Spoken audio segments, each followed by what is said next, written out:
And I just know that Miss Julia Stiles' friend Mandela is running the tortured poets department like the fucking Navy. Dude, no shot. Can't take credit for that. I saw a really great tweet. I'll retweet it on our Twitter. That was like, no offense to Taylor, but tortured poets department sounds like something that this Shakespeare-obsessed bitch from 10 Things I Hate About You would call her Shakespeare book club. And I'm like, I hate it. So true. I hate it. I don't nearly keep tabs on the Grammys the way that I do with, like, the Oscars or anything like that. But all the shit that happened this year has got me talking about it. I also don't really keep up with it. I don't really know too much about it. I know that, like, women won every fucking category, which is cool. Thank God. But I also, like, I don't want to be a hater, but I just cannot believe that Taylor Swift's album is the best of the year. I'm sorry, that just can't be true. Like, her music is fine, but it's department store music. Like, it's not. Yeah, I've listened to it. It's fine. It's another Taylor Swift album. But Renaissance, like, Jay-Z was right. Yeah. Like, it's embarrassing to, have to have someone speak up like that about it. She should, like, Beyonce shouldn't have to be in that position. And then have a man do it, like, ugh. Yeah. But cringe. The only thing I knew is I was following because Greta Van Fleet was nominated, but their album, it wasn't even that good. So I was like, honestly, they're not gonna win. Yeah, didn't I was like to Paramore? Yeah, which honestly I was like, slay. Fair. I was like, slay, Paramore. You probably deserve it. And the only other thing I know is, like, the Boy Genius drama is, like, that they're splitting up, and that it's, like, you know, obviously it's a super group and they're not gonna, like, stay together, but I've heard, you know, people say that there's, like, some animosity. Really? You think?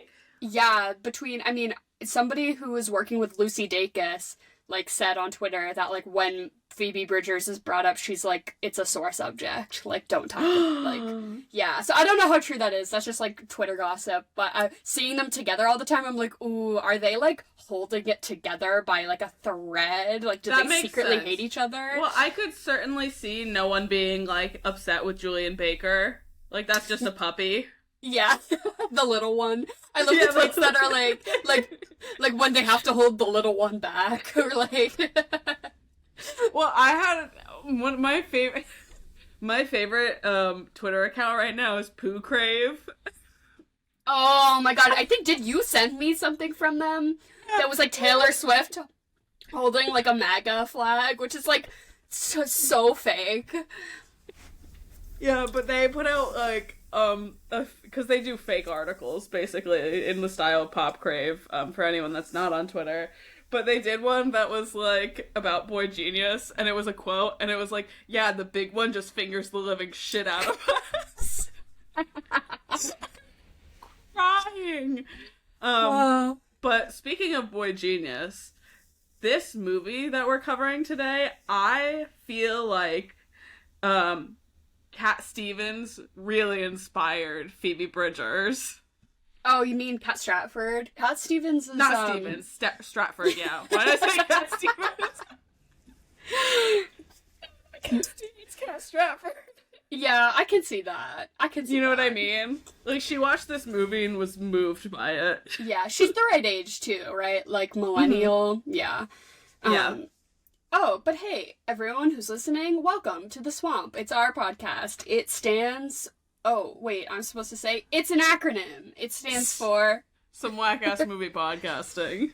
And this month, we have let my mother, Jen, who hosts our interim podcast segment, Chocolate or Vanilla, she's a series regular, and she has politely asked that she gets to pick all of the movies for this month, because it's her birthday month. And this past year, we let Emily have April, I got December, as per birthday rights. And so Jen was like, hey, can I have one of those?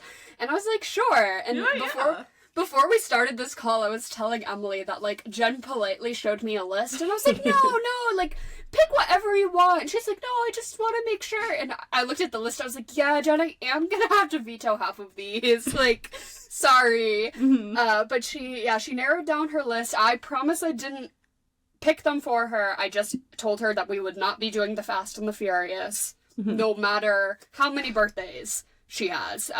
We will not be doing that here. But so to start off the month, she wanted us to cover 10 Things I Hate About You, which I've wanted to cover this movie, especially because you've never seen it. Never seen it, which also, this is technically, this is like our 3-year movie. Oh, holy right? fuck.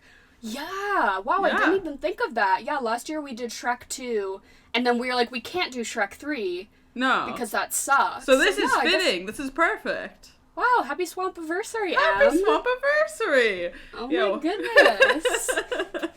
Thank you to everyone who has been there listening to this podcast for however long. If you've been here since like 21? Or like since last week. I'm so happy to have you here. I was thinking the other day, I'm like, should I go back and listen to some early ones and see if my, like, opinions stand? And I'm like, oh no, because then I'm gonna end up deleting all of them. I'm gonna be like, I said what? Like, fully... I'm sorry, that is not the same person I am today. if something I said in the first 100 episodes, I'm sorry, that I no longer support her. I don't even listen to the same ones from 6 months ago. It's like going back and reading your old journals, you know what I mean? I can't do that. Which, speaking of journals, this movie is named after one of the writers of this movie read her old diary to, like, tap into teen angst. Nice. To, like, get into it, and she had a diary titled 10 Things I Hate About Anthony, and it was about her, like, high school boyfriend, and so she was like, let's call the movie that. And, like, that's why the whole, like, because the poem at the end isn't even really, like, is it 10 things? That's kind of debatable. Like, they don't say the name of the movie. It's not really relevant until, like, the very, very end. Yeah. So it doesn't really make sense, but it's just because her high school diary was titled 10 Things I Hate About Anthony, which I think love is that. so funny. That fucking rocks. That makes it so much better. But yeah, I hadn't seen this movie until, I think I'd watched like half of it. I'm really good at watching halfway through a movie and then never touching it again. And this was one of them. I think I watched like the first half like a year ago or so, and I got up to the paintball scene and then I stopped. Which honestly, that's kind of fair. But also, that's like 75% of the movie. Like, why couldn't I just finish it? Yeah, but I feel like at that point, Heath Ledger has already had all of his sexiest moments. So that's what I'm here for. And so at that point, he, like, you know, that's when it turns that he's an asshole until the very end, which we can get into the questionable things in this film. This is, like, my problematic fave. Like, rewatching this movie, I'm like, oh, this is so misogynistic. I'm like, yet it invented feminism. So, like, where do I stand? It's bad, but it's so bad that and it's good at the same time. And, like, it's definitely one of those movies I enjoyed a lot, and I'm willing to overlook any of the problematic things because I think it's iconic. I think Heath Ledger is such a cutie. I think that knowing that it's based off of Shakespeare makes it so much better just watching, like, the whole plot lines. I really loved that about it. I'm willing to look past the 1999 of it all. You know what I mean? I am to a certain extent, but there are just some things that I'm like, the OBGYN dad, like, telling his daughters that they're unfuckable is, like, so weird. Like, her flashing her soccer coach. There are just a couple of key moments. That was bad. Where I'm like, oh, this did not age well, and it's not even, like, redeemable in, like, a funny way or, like, a plotline way. Like, it's just straight up, like, misogynistic and, like, the PMS jokes. Yeah, some of them, you know, again, I'm like, oh, it was the 90s, but it's like, but yet, I love this. I'd maybe put this movie in, like, my top 10. Like, largely for nostalgia reasons, I would say. I definitely, both of my parents really loved this movie, and it was one that they would stop if it was on TV. So I also had seen it, like, growing up in, like, fragments until I was, like, you know, old enough or, like, had the, you know, thought to, like, actually sit down and watch the whole thing. But I was, like, pretty familiar with, you know, the general beats of it before I had actually ever seen, you know, the whole thing. And it was on in my house all the time. I'll tell you what, I love your parents' film taste because it goes from, like, very much, like, dad films to this and Pitch Perfect.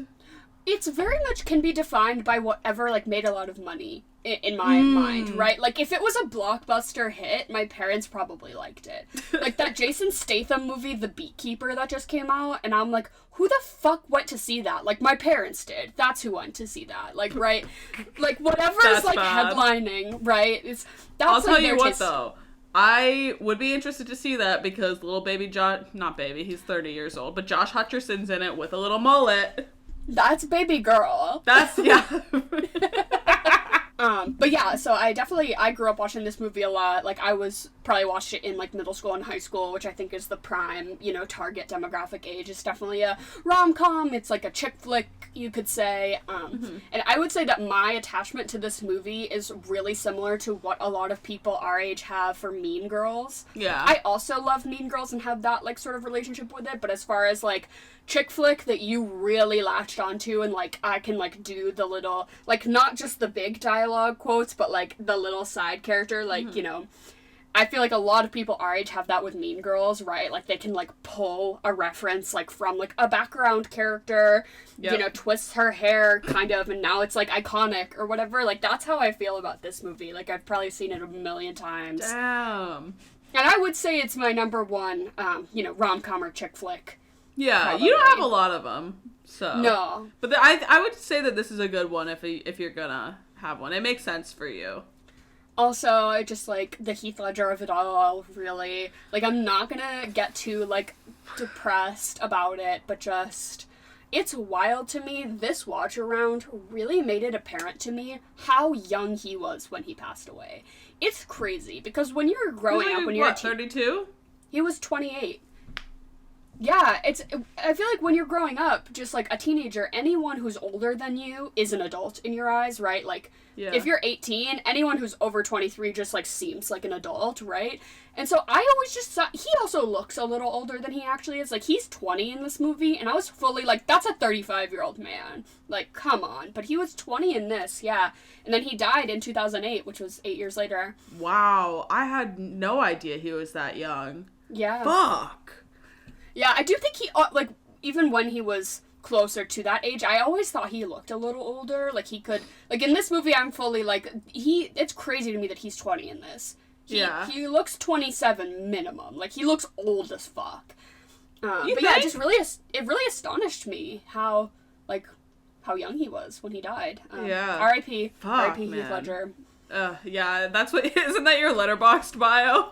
It is, but honestly, like, and then I think about it, like, the performances he did, like, he did all that when he's in his 20s. What have I done? Like, that's crazy. Yeah, right? I'm putting up IKEA shelves and calling it a day.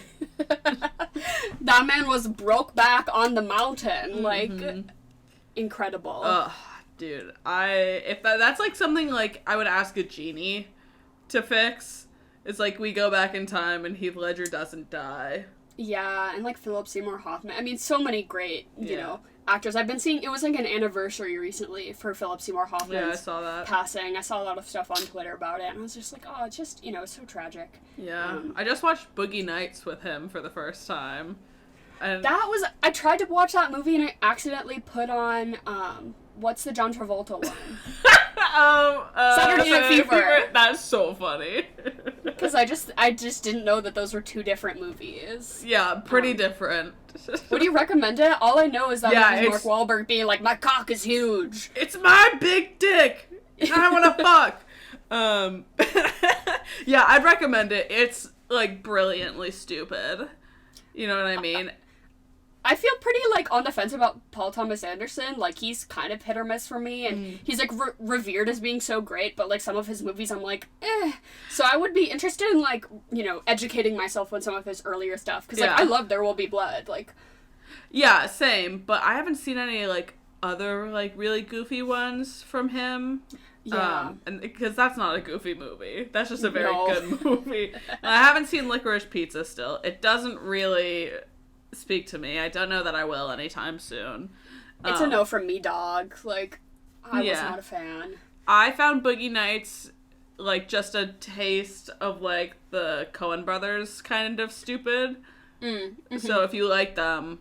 I do, yeah. Yeah. Which Ethan Coen's coming out with a new movie with, God, what is it? Jack Antonoff's wife. Oh, Margaret Qualley. Yeah. Qualley. Yeah, her and someone else, and it's like very like, oh, Beanie Feldstein is in it. It looks really funny. I saw a trailer for it like the other week. Oh, yes, I saw that trailer too, and I was like, why is no one talking about this? This looks kind of fire. Yeah. Yeah, definitely interested in that. It's like the girls on a road trip and they like find drug money or something. Yeah. I think Pedro Pascal is in it, and then maybe Coleman Domingo? I can't remember if it was him or someone else. Or That sounds like a stacked cast. Yeah, but yeah, I saw that when I was sat for, what is it? All of Us Strangers, which, if you haven't seen it, or if anyone is thinking about seeing it, bring a fucking box of tissues. I cried for the last hour of it.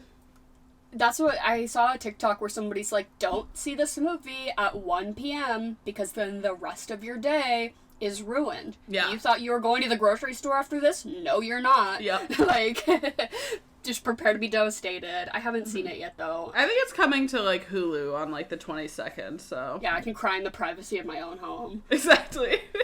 Speaking of stacked casts, though, this is, like, everyone's first big thing. Like, this was Joseph Gordon-Levitt's, like, first Really? kind of breakout role. Yeah, this was, Allison Janney even really hadn't been in too much. Like, The West Wing had yet to premiere, so, like, she hadn't really taken off from that. I don't know if Heath Ledger had been in stuff before this. I would assume Not that much. But this was his first American movie, so this is, like, the first, I think, like, big, like, blockbuster-y type thing. Julia Stiles, weird fact is that she got cast in that hip-hop movie, Save the Last Dance, because of the table dancing scene in this movie, which really should clue you in to how the quality of dancing is in Save the Last Dance.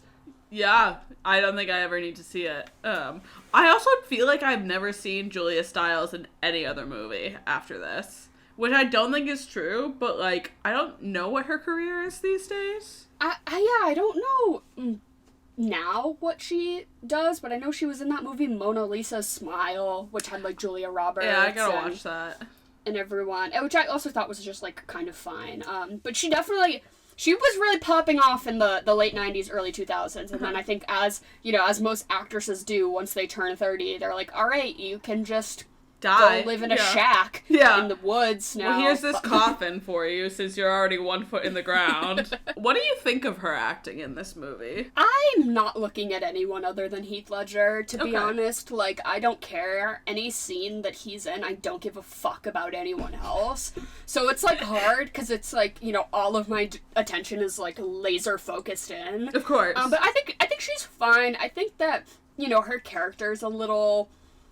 written in a certain way that I don't really know if anyone could have acted it too differently. You know what I mean?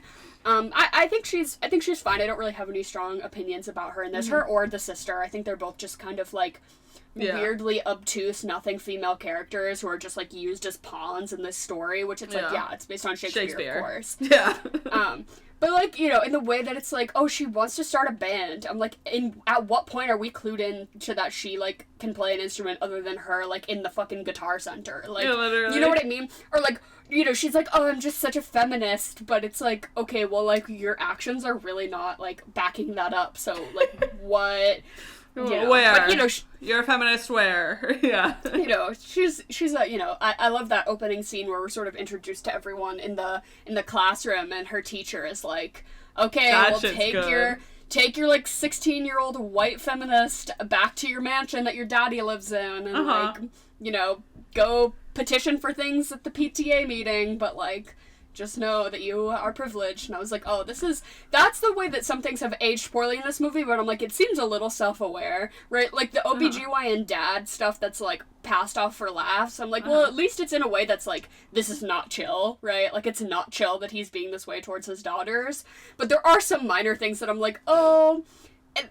where nobody's laughing, and it's a little too serious, like, but some parts of it I'm like, okay, well, at least this movie's like, okay, white feminist, like, that's pretty progressive for the 90s, I would say. Absolutely. I did love that part. I loved, what's his name, Mr. Morgan, just hating on all these kids. I thought was brilliant. I thought that aged fine. I am still obsessed with Allison Janney's character just writing smut in her free time. I thought that was fucking brilliant. That's, like, the poorly aged thing there of her, like, staring at Heath Ledger's cock and then, like, implementing it into her little fanfic is, like, okay, ew, not okay, but it's, like, that is so funny. Like, bratwurst, come on. It's hilarious. Like, she's got all these posters behind her that are, like, Washington State romance novel, you know, like, consortium or whatever. I'm like, girl, she is on Wattpad. Like, she runs it, dude. She wrote 50 Shades of Grey. That's under her pseudonym. Like, she was writing Twilight fanfic that went a little too far. Yeah, definitely. So those two characters loved. On the opposite side of the coin is David being such a fucking incel. David Krumholtz, Bernard the Elf. Hated his character. Well, he's 57 years old. Which is insane. Look at him. That's an adult man in high school. Like, the way that fully I grew up watching this movie being like, oh, I'm gonna get to high school and everyone's gonna look like that. Yeah, it was on the same level of, like, Grease. I don't know, the only thing that I really, like, hated about this movie is just, like, seeing a man, or many men, just manipulate women. And I've been, like, I watched a handful of movies this weekend. I tried to watch, what's Wes Anderson's first one? Bottle Rocket? Bottle Rocket, and I got to the part where, what was his name? Luke Wilson starts, like, hitting on this girl who doesn't speak English, basically, and I had to turn it off. Because I was like, you're being creepy, I can't do it. Then I switched to Red Rocket, which is also about, like, a man You've seen it? No, but I know the premise. The porn yes, star, yes. Right? Good movie. I think it brilliantly acted, and I think they used a lot of real people, and it really shows.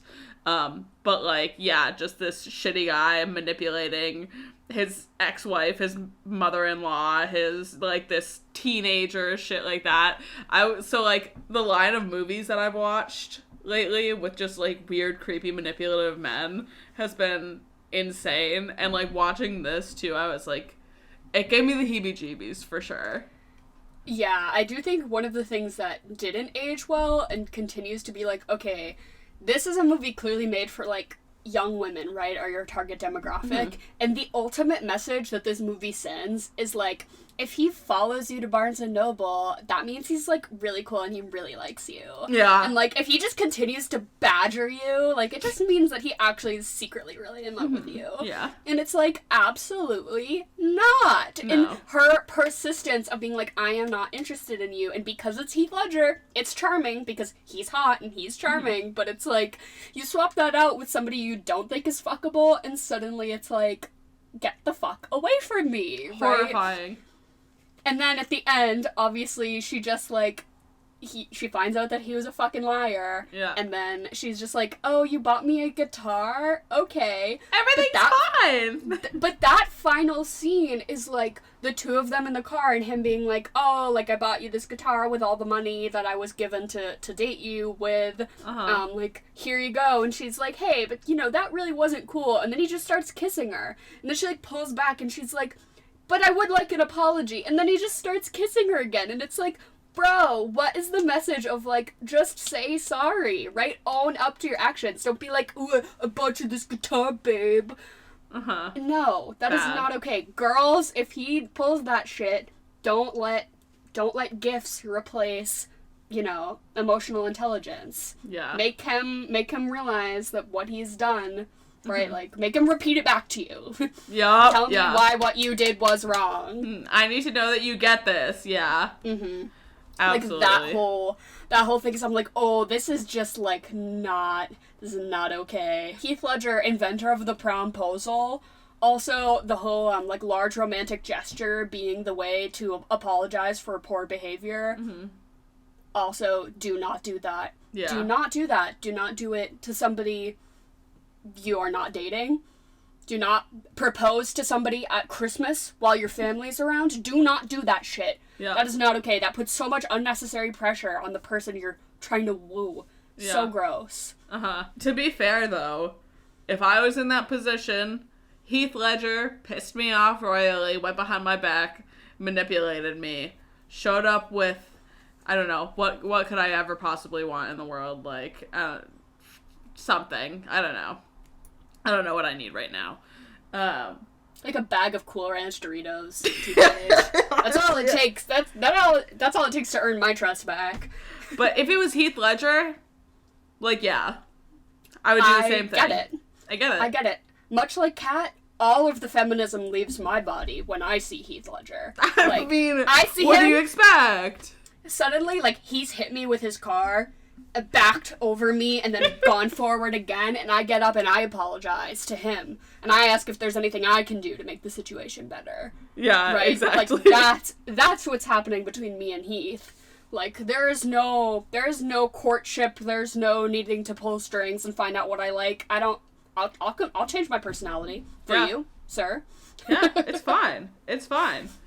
Also, a message to blonde men. Take notes. Look at Heath Ledger in this movie. Look at him. You could achieve that if you go to the store and get a box of hair dye. Yeah. Easily. It's so perfect. 10 things I hate about you, more like 10 things I love about my mom, Jen. Aww. One of them is that she hosts this interim podcast segment, Chocolate or Vanilla, where she says 2 things, and we all say which one we like better. Jen, congratulations. It's your month. Yay, I'm so happy. How are you guys doing? Pretty good. Did you know this is our 3-year Swampaversary episode? So we're ringing it in with your banger of a first pick. Oh my god, did we hit 3 years? Mm-hmm. This is insane. Crazy, that's so right? awesome. Oh my god. Is there a theme this week? So first of all, I was gonna do like movies loosely based on Shakespeare, and there are a lot of them, but I decided not to do that. I'm doing quotes from this movie, and you have to say which quote you like better. Fabulous. Okay, can I just say at the top that my favorite quote from this whole movie is, "Must be Nigel with the brie." Oh my god, that's the first one. Stop it. Spoiler. Okay. Alright, so chocolate or vanilla? Chocolate. Vanilla. Chocolate, vanilla, or strawberry? Chocolate. I'll say strawberry today. Ooh, I think I will too. Alright, so first one, Bogey Lowenstein. That must be Nigel with the brie. Or when Michael says, they kicked me out of the future NBA club because Bogey said he started a rumor that I buy my iZods at the outlet mall. I love the cliques in this movie because it's so like in Mean Girls when they go around and identify like those are the stoners, those are the cheerleaders or whatever, but this movie is like those are the cowboys and those are the future NBA. It's like so like absurd. And I love like when they're hitting golf balls onto the like soccer field or whatever. I just love must be Nigel with the brie. That's all-time fave. Yeah, I've got to agree with Dara on this one. That had me giggling. Okay, yeah, of course. That is the quote of this movie. Next one is some Kat quotes. She's got a lot of good ones, but when she goes on her rant, Hemingway was an abusive, alcoholic misogynist who squandered half his life hanging around Picasso trying to nail his leftovers. Or when she says, hey, your eyes have a little green in them, and then she pukes. I gotta say, I love the clapback scene with the teacher. That first opening scene, I think, is like the most like actual character depth we get out of Kat. Just like I feel like that really defines who she is. Is like I'm gonna say that Hemingway fucking sucks, and the teacher's like, can you please just like consider things beyond yourself for a fucking second? I love that opening scene. And the whole her throwing up thing that's not my jam. So I'm gonna have to go with her ragging on Hemingway. But there was that one girl who's like, he was so romantic, and there always was that one girl in English class who was always like, oh my god, I wish it was the 1920s. I wish it was Great Gatsby times. And I'm like, yeah, girl, because you're white. Like, yeah. Yeah. I'll actually give it to the your eyes have a little green in them and then puke, because it does like sort of show the inkling of an interest that she has in him, and I like to see it blossom, so I'll go for that one. Yeah, me too. I don't love, like you said, that she got so drunk at the party, but I thought she was really cute. All right, the two changes between Bianca and Chastity. Can you be overwhelmed or underwhelmed? Right this week. Well, first, there's a difference between like and love. I like my Skechers, but I love my Prada backpack. The backpack. But I love my Skechers. That's because you don't have a Prada backpack. Oh. Or the next one. I know you can be overwhelmed and you can be underwhelmed, but can you ever just be whelmed? You can in Europe. I think you can in Europe. See, that's another thing is that this opening conversation between these two girls makes them to seem as if there's not a brain cell between the two of them, right? Like, they do not have two brain cells to rub together. They just seem so, like, airhead, vapid. But then later, we do see, like, Bianca does have some substance to her, like, or at least enough of a mind to know that Joey is, like, an asshole, right? So, like, that first scene just made me, like, you know, just makes you think that she is just going to be dumb as fucking bricks, like, the whole time, which would have been kind of funny, but I've gotta go with Can You Just Be Whelmed? Yeah, I agree with you there. That one, yeah, same. I'm gonna go with Can You Be Whelmed? Next one is some Patrick Verona quotes. When he goes, "Who knocked up your sister?" when she's wearing the pregnancy belly, or when he says, "Ooh, see that? Who needs hate? Who needs affection when I can have blind hatred?" The third one, "Hey there, girly." Hey there, girly! Oh my god, so swept me off my feet. I thought you were gonna say, "What's up with this chick? She's got beer-flavored nipples or something." That's another really good one. What's up, girly? So, like, literally just, I'm ascending. How could I not? Yep, same. He sells that. I'm like, he just sells that to me. Oh! Yeah. That little Australian accent. And I love that they just wrote it in. Yeah, right. They're like, I guess that they were concerned about it, but then the director was like, nah, it makes him mysterious. And they were like, okay, let's run it. Like, because all the other actors they had, like, entertained for the role were obviously, like, American. It was, like, Ashton Kutcher and, like, fucking someone else. And they were like, oh, should we make him do an American accent? And they were like, nah, it adds to the mystery. I love it. Yeah, the mystique. Next one is some Joey Donner quotes. "Shit, Bianca, I'm shooting a nose spray ad tomorrow." Or when he's showing her the pictures of the black and white t-shirt headshot, and he's like, "Which one do you like?" And she's like, "I like the black, because it makes me look more..."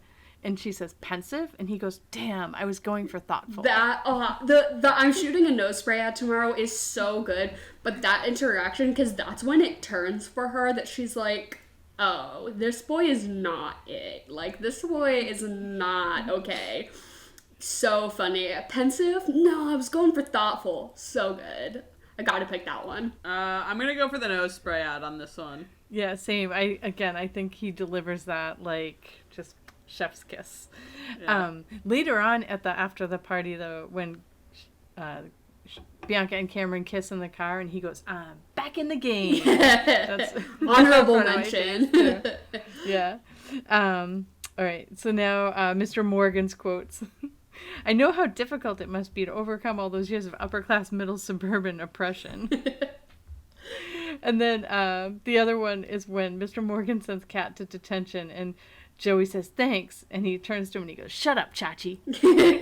Or the other time when he goes, "Take up the glasses, Shaft." Yeah, it's so funny. But it's always like, he's always like picking on the students pretty equally across the board, but it's always Kat that he's like, "Get the fuck out of here." He's like, you know, he's like roasting them, but then he's like, "Kat, you're pissing me off because you're a woman. You have to leave." I'll pick the first one though, because I do, that interaction just really sets up this movie for me. Yeah. Agreed. I gotta go for the first. Yeah, I'm gonna go with "Shut up, Chachi." Because that's my era of Joni loves Chachi, and from Happy Days. So next one is Michael when he says to Patrick, "Excuse me, but should you be drinking alcohol when you don't have a liver?" And then at the dance when he goes, "The shit hath hitteth the fanneth."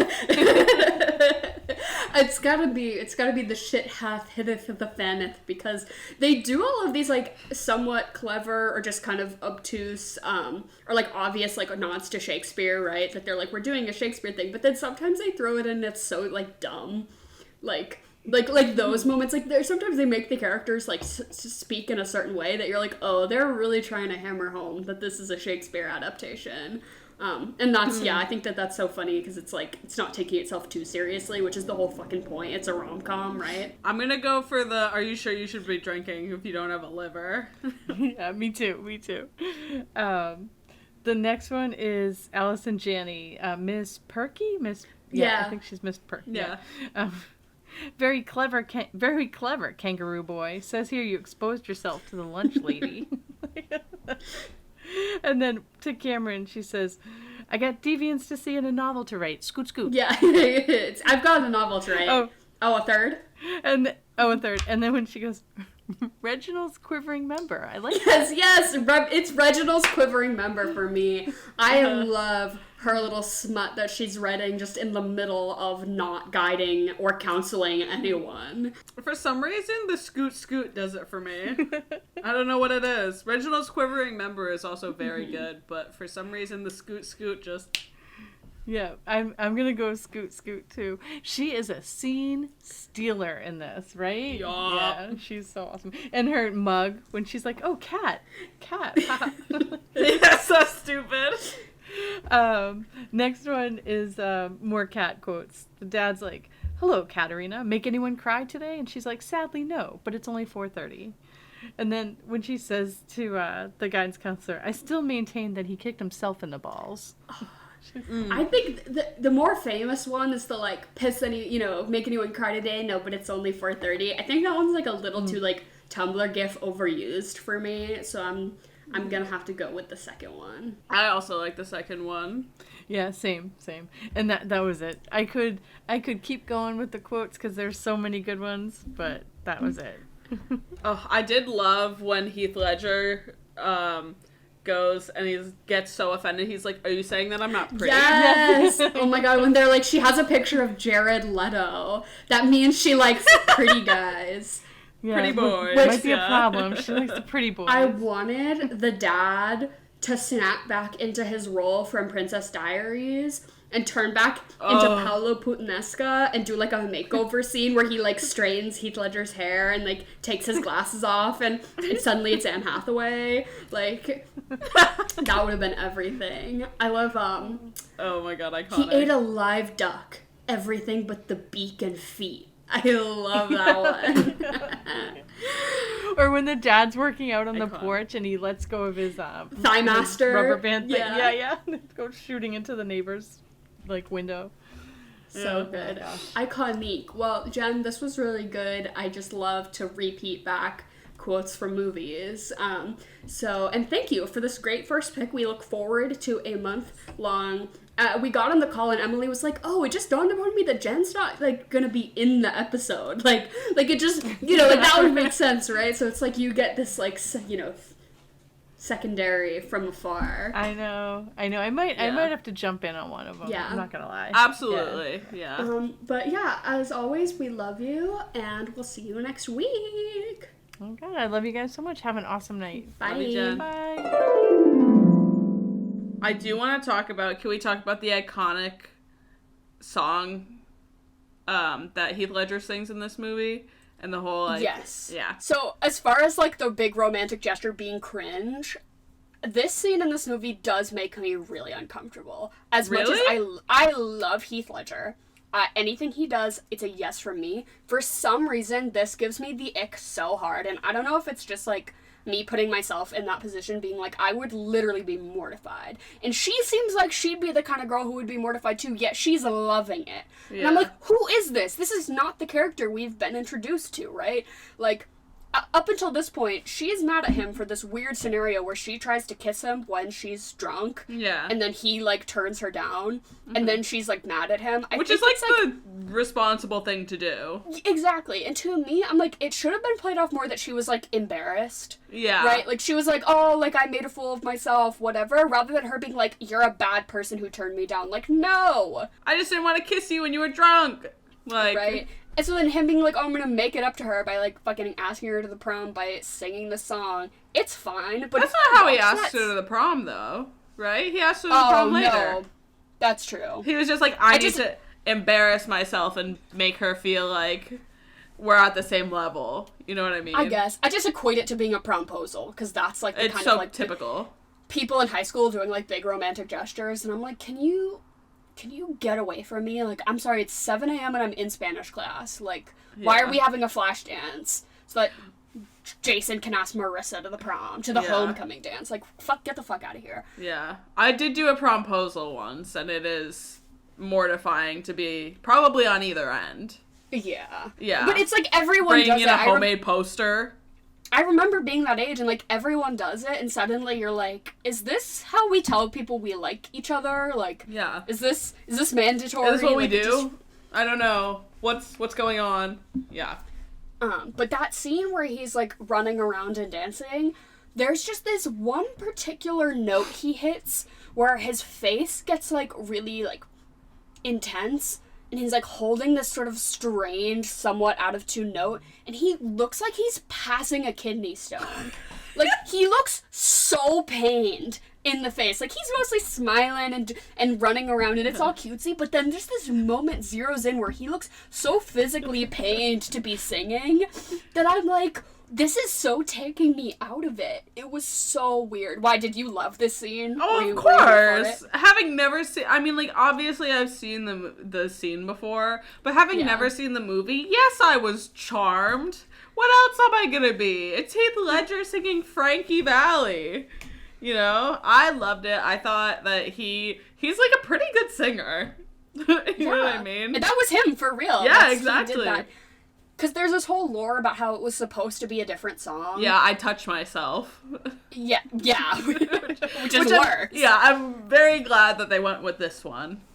Well, I think it was him. He showed up on set, and he just did this, but then they were like, oh, fuck, like, we're gonna have to get, like, this came out so good, but now we're gonna have to get the licensing for this, and it was not in the original plan, and they were like, damn, Heath, you can't really be improving when it's, like, a $50,000 investment. He was like, what? But it is iconic for it.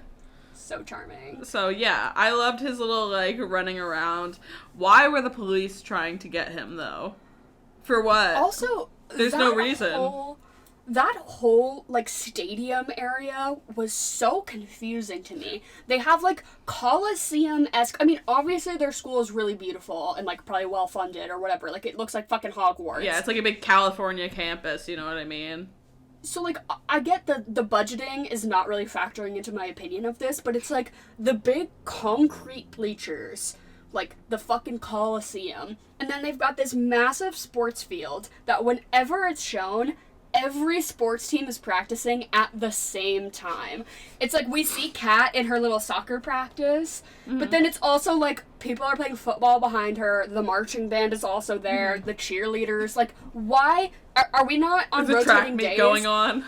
They're like, okay, so we only booked this set for one day, so we just gotta film all of it at once, right? Exactly. I was just like, in what? I mean, that also just took me out of it. I'm like, why is her soccer practice happening at the same time as marching band? It doesn't make sense. And also, to be fair, they would never put women's soccer on the same field as a football practice. They would never. They would have, like, a dirt lot out back, and they'd be like, that's where the girls' sports get to practice.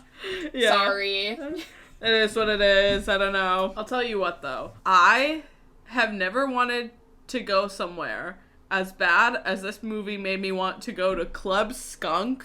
And the way that they were like, oh, she's really into, like, girl punk music, and then they show up, and that's ska. Like, that was ska. I'm sorry, that was not punk girl music. Which I think, well, I do think there's a little bit of overlap, especially in the 90s when, like, No Doubt started, like, popping up. Have you ever listened to some of that shit? That's ska. That is ska. But also, there's like, oh, she's into, like, feminist punk music, and they show up, and it's the lead singer is a girl, and everyone else in the band is a 50-year-old man. I'm like, yeah, this is feminist punk music for sure. Yeah, for sure. Right, yeah. Yeah, Bikini Kill's got nothing on this. I thought you were gonna say this movie made you want to play paintball. No, I do want to play paintball. I never have, but I don't like weaponry, and I'm, like, not That's coordinated, fair. so I don't, like, even laser tag stresses, like, I go into fight or flight mode, like, I feel like a prey, and I don't like it. Like, I'm not... I played laser tag, like, probably, like, not this past summer, the summer before that, for the first time in, like, 10 plus years or something like that. That shit gets intense when you're playing it with adults. Uh-huh. Like, it was, like, me and my Trader Joe's coworkers. Really? We were sweating like pigs, dude. You were letting that sexual tension just resolve itself out there on the laser tag field. Truly. Like, all the gays who work at Trader Joe's just really, like, tackling each other to the ground, and you're like, whoa! Everyone's leaving a snail trail. Contact. Yeah. Oh my god. No, I don't fuck with shit like that, but the way that he was, like, complaining about, like, if I have to take her to the movies, it's gonna be $200, which, honestly... He's right! Oh, Patrick Verona, you're actually so real for that, because it is gonna cost you $200 to take her to the movies, but then they, like, rent a duck boat and go paintballing, which that's, like, if you're in high school, do you know what you do for a date with someone? You go to Wendy's. Like, when you're in high school and you're taking somebody on a date, you're like, let's sit in my car and, like, listen to some music and then go to Wendy's. And then, like, maybe have sex in the woods, right? Like, that's a high school date, right? That's what you do in high school. Not... I'm sorry, who is signing these waivers for these kids to be playing paintball? Absolutely not. It's so funny that you brought up Wendy's, because... I mean, I'll just ruin it now. That's what I had as my my food for this. So why? Because it just felt very high school. I was like, a greasy, like, shitty burger. Like, you're not sitting down, or, like, where else would you go? Applebee's? I don't want that. I'd prefer Wendy's. You can't even afford that. You're like, Applebee's is shit and it's kind of expensive. Exactly. Like, a Wendy's 4 for $4 is reasonable. I could pay for that. And I think that it was just like, I remember hanging out at Wendy's when I was a teenager, so. But, like, that's the kind of date that Patrick Verona would take you on. He would take you to the greasy diner, or, like, I would love the fast food yeah, right? He's not taking you to play paintball, I'm sorry. No. Girls, he's not going to put that much thought, energy, or finances into taking you out on your second date. No shot, yeah. And this is the thing, is, like, I think Kat would love it, and, like, that bitch is seeing through anything that he is doing besides that. You know what I mean? Yeah, I guess so. That her whole character and her arc is just really confusing because she is just sort of, like, weirdly hollow in this way that they introduce her, that they're like, she's a cunt and she doesn't care what anyone thinks. But then it's like, she has friends. She does she has a lot of extracurricular activities. She seems to have hobbies and interests, right? So I'm just like, why is this not lining up, right? Yeah. Like, her whole, like, I absolutely hate everyone. I'm like, okay, I get that you're just, like, kind of cunty sometimes, but it's like, why can't we invest more time into, like, actually finding out who she is as a person, rather than just, like, the minute he starts dating her, she's like, okay. Yeah, literally. Right, really into this now. Mm-hmm. Like, this was written by women, though, right? yeah, so this is written by, the director, don't know, don't care, has not done anything else that I know of. Woman or man? This movie, man, directed by a man, but written by Karen McCullough and Kristen Smith, who also wrote, wait for this, Legally Blonde, She's the Man, Ella Enchanted, and The House Bunny. Straight all bangers, like no misses. Shit! Yeah. They're like a duo of female screenwriters who just have written nothing but straight fucking chick flick bangers. Oh, I fucking love that. But it does make the kind of misogyny in this movie be like, what?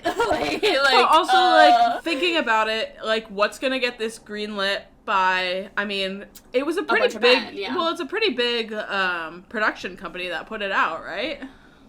I don't know, probably. It did pretty well, I think, in the box office. Like, it was regarded as, like, pretty successful. Yeah. Even though I think now it would be considered, like, a cult classic, which to me, the implication of cult classic means it failed originally and then was, like, a fan base, like, uplifted it later, right? Like a Jennifer's Body kind of thing. Yeah. Like, originally was a flop, but then, like, the real fans, like, came through for it later. Yeah. So I don't know if you can say this was a cult classic, because I think people really liked it when it came out. Like, it was very of the time. I think it's just a classic, then.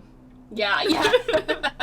Wait, Can I tell you, speaking of cults, though? Please. The guy who plays Joey, the like, boy who wants to date Bianca, the, like, the rich boy who just, like, keeps a bunch of $100 bills on him at all times, despite being in high school. That actor, Andrew Keegan, is a cult leader now. What? He founded a religion, quote-unquote, called Full Circle in Venice Beach, California. And it's so wild. I was, like, going down this rabbit hole. It actually doesn't seem to be as, like, problematic as a lot that you would assume, right? Like, on paper, like, cult leader. Like, they don't really, like, probably some money laundering or something, but it doesn't seem like anything has come forward that this cult or, like, religion is, like, you know, trapping women or, like, abusing people or make people live on a commune or anything like that. It seems kind of, as far as cults go, kind of mild. But it's called Full Circle. And in 2011... this guy, Andrew Keegan, got mugged on the same day that the tsunami in Japan happened. And he took these coinciding events as fate, that he had to start a religion. He's like, the fact that I got mugged on the same day as the Japanese tsunami means I have to start a new religion. Which is like, what? And he's Where like, do you get that? He's like really into crystals, and their whole, it's like any other cult, right? Like super vague ideology, just being like, all people coming together and like celebrating harmony and unity within oneself. Like really just so vague. Yeah. But yeah, isn't that crazy? That's wild. It checks out though. Yeah. So I'm assuming he didn't do any movies after this. He did. I mean, he was like a TV. I think he was on that show like Party of Five or something. Like he was like a TV guy. He was like a teen heartthrob like through the early 2000s, and then again once he sort of aged out of being like a teeny bopper, he like founded a religion. Speaking of teen heartthrobs, was Joseph Gordon-Levitt a teen heartthrob? I can't recall. I couldn't tell you again because I think we weren't the right age group when this movie came out. Like, we were just born. So I don't really know. Like, my first impressions of Joseph Gordon-Levitt growing up were, like, he was fully an adult, right? Yeah. Like 500 Days of Summer and, like, Looper. Like, that's an adult man. Yeah. So I don't really know. But was he, like, a hottie? Were people into it? Or I don't know. He's a cutie. He was definitely a little cutie. Was he typecast as, like, scrawny boy with a heart of gold? Like, was that the vibe? Who could say? But yeah, this was like his sort of breakout role. And have you ever seen people put photos of him next to Heath Ledger that their faces look really similar? No. Like, you would never think it just sort of looking at them just because they're just so wildly different in energy. But if you do a side-by-side comparison of the two of them more into their adult years, they look very similar. I'll have to look at it. Yeah. I'll put a link in the description below of a picture if anyone's interested. Sweet. Or if you just Google, like, Heath Ledger, Joseph Gordon-Levitt, look-alike or whatever. Yeah, I will say, there's just something about that big-ass smile that Heath Ledger has that no one else. He was really the blueprint. But shall we get into a regularly scheduled programming? Yes, let's do it. So even though Heath Ledger is 20, but he's in high school, as are a lot of the other characters, we'll do Fuck, Marry, Kill. Do we want to do Alice and Janney, the OBGYN dad, and the teacher. And then maybe, like, the teacher? Yeah. Well, I'm marrying Alice and Janney. Yeah, of course. I'm gonna wait for that book deal to really pop off, and we're gonna move anywhere but there. And we're gonna live a lavish life in a gorgeous, beautiful house. I will be her stay-at-home wife. I'll have kids. If she wants them, fine. Whatever. I'll be her editor-in-chief. Oh, I love that. Power couple? I'll be reviewing the manuscripts, right? I'll be like, these are words that mean engorged. Let me pull up a thesaurus for you, babe. Like, oh, true. Yeah, love that. Love her. I'm gonna fuck the teacher. Because I'm not gonna fuck the dad. Yeah, absolutely. Dead. There's like this weird like plot hole where we don't really know what happened to their mom because it seems she's dead. It seems like she's dead up until they're like when mom left, and I'm left this earth, like left where life, or just fucking dipped, and I'm like, okay, but honestly, if I was married to that man too, I also might run away. Yeah, like, fair. He was too much, but. yeah, that whole plot hole was, I'm just like, can we resolve this a little bit? Because the only thing we get from it is that Kat is like, oh, I was really, like, upset after Mom left, so I had sex. Which is just like, okay, like, okay to loop your trauma in, I guess, but, like, can we get some, like, maybe that's why your relationship with your sister is so tumultuous. Like, we get a little bit of it, but I'm just like, what? What? Okay. One thing I do really like is that they put this in, and it was like, Kat said she fucked, what was his name, Joey? Joey. Yeah, she fucked Joey, and then she decided, she was like, I'm not ready to be having sex. I really like that they put that in. Just because, like, listen, once you've quote-unquote, like, lost your V card, that doesn't mean shit. Like, if you don't want to fuck, you don't have to fuck. And I think that's just, you know what I mean? Especially if you're in high school. Yes. Because there is very much that, like, oh, other people are doing it, and, oh, everyone's talking about it, right? That whole thing, where she says that she did it in 9th grade, that's very, like, young. early. Like, yeah, if you're in 9th grade, you have sex and you don't like it, that's probably super normal. Like, yeah, you probably should take a step back and be like, I'm all set. Yeah, right? I'm like, girly pop, you're not gonna start liking it until you're probably, like, 20 and you've met a man that's, like, knows until what he's Heath doing. Ledger. Yeah. Until Heath Ledger steps into the picture. Because that's a 35-year-old man. Yeah. That's an adult. Like. But I just thought that was, like, again, like, with all of, like, the PMS and period jokes and all that shit, like, I did think that was something that was important to have added in there.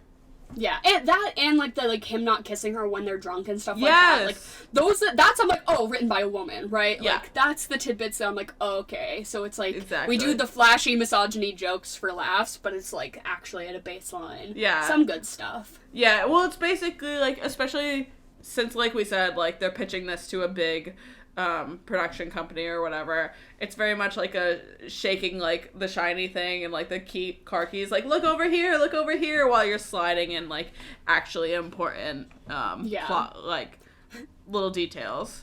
They're like, look, he's paid to take her out and she's super into it. And then we're like, drop little bits of, like, you know.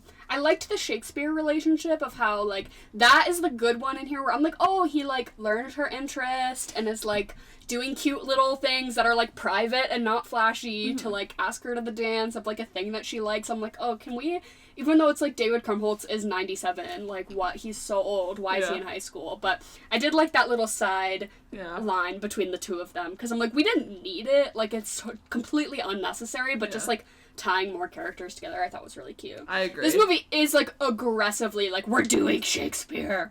Like, every, like, Patrick Verona. Yeah. And, like, it's Cat Stratford and all of their names and all, like, the name of their high school and everything. I'm like, okay, we get it. Like, we get it. But I completely have to agree with you. I'm totally gonna marry Allison Janney. Smut power couple. She would be popping off on Book Talk. Like... Yeah.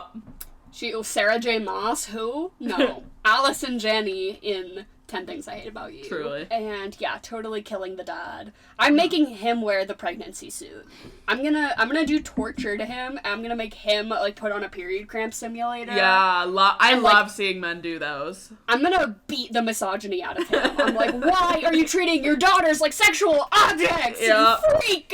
Like, go to therapy! Jesus. And then even though the teacher also seems like he hates women, like, Kat, like, breathes and he's like, leave my classroom. Which is, like, played off for laughs, but I'm like, bro, like, there's way more problematic shit happening. But yeah, I'll have sex with him, I guess.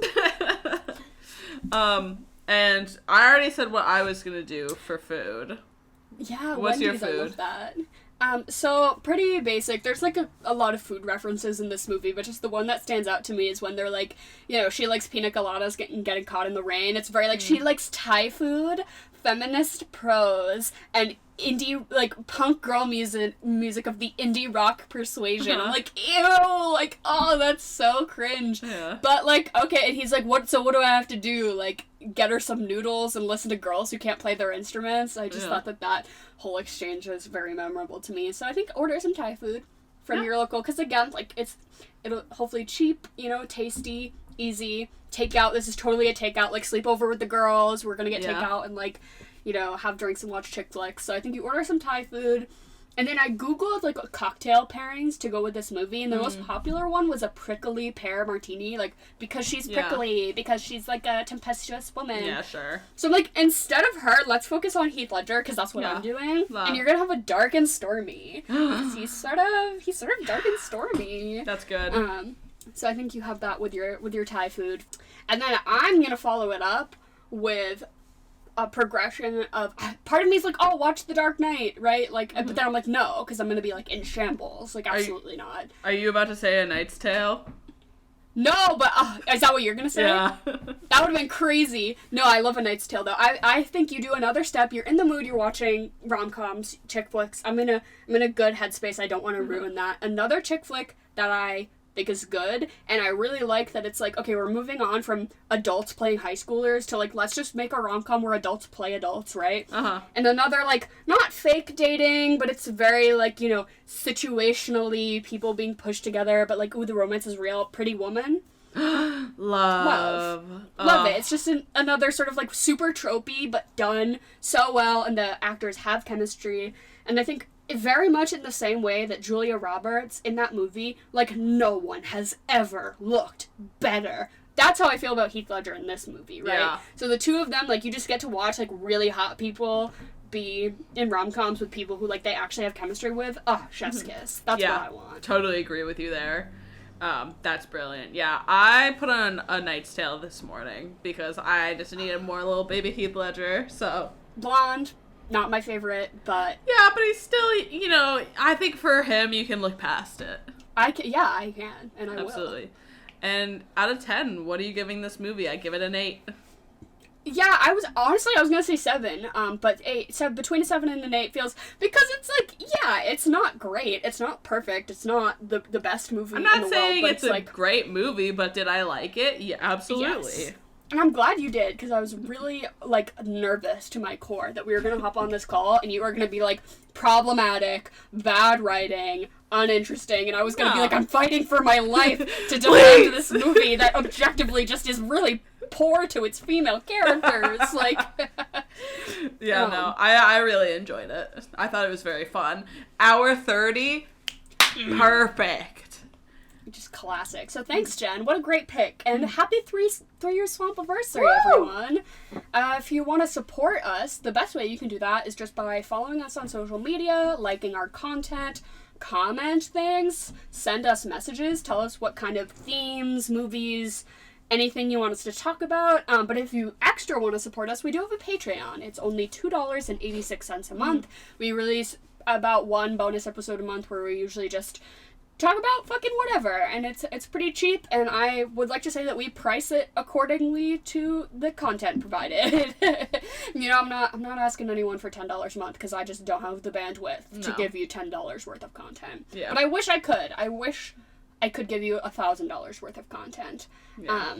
But yeah, thank you. All the money that, like, we make from something like that usually goes to, like, putting our podcast on, like, the streaming platform that it's on and everything like that. So we really do appreciate you guys, because it does keep us going, kind of. Oh yeah, we make negative money from doing this, actually. Like, it's hilarious. Our merch, I just pay a manufacturer to make our merch, but then it's like net zero, so it's like when you buy it, that just simply was the cost it made to make that sweatshirt. Yeah. Like, I'm like, I can't charge people $40 for a hoodie, that's gross. Yeah. But yeah, we are so happy to be here. Would love to do it professionally, you know, someday. But obviously I say the cunt word too much for anyone to want to back us for advertising. So you know what? Fuck them. And love you all. Thank you for listening. And goodbye. And good night.